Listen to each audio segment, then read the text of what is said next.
Are you feeling a bit unsure about what's really happening with mortgage rates? That might be because you've heard someone say that they're coming down, but then you read somewhere else that they're going up again. And that may leave you scratching your head and wondering what's true. Hi, I'm Deb Grimme with Edina Realty. The simplest answer is that what you read or hear will vary based on the time frame they're looking at. Here's some information that can help clear up the confusion. Mortgage rates are volatile by nature. Mortgage rates don't move in a straight line. There are too many factors at play for that to happen. Instead, rates bounce around because they're impacted by things like the economic conditions, decisions from the Federal Reserve, and that means they might be up one day and down the next, depending upon what's going on in the economy and the world as a whole. Take a look at this graph that shows mortgage rates movement. It uses data from Mortgage News Daily to show the ebbs and flows in the 30-year fixed mortgage rate since last October.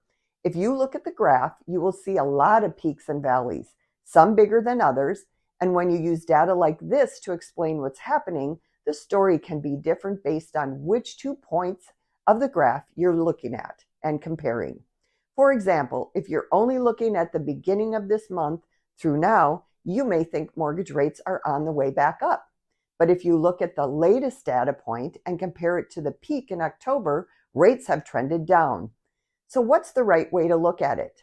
The big picture mortgage rates are always going to bounce around. It's just how they work.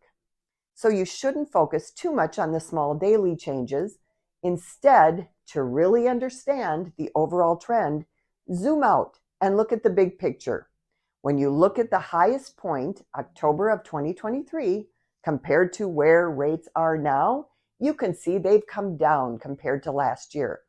And if you're looking to buy a home, this is big news. Don't let the little blips distract you. The experts agree, overall, that the larger downward trend could continue this year. Bottom line, let's connect if you have questions about what you're reading or hearing about the housing market. Reach out to me and my team, Deb Grimme, homesintwincities.com, and Edina Realty, providing personal service and delivering remarkable results. And as always, make it a great buying and selling day. Take care.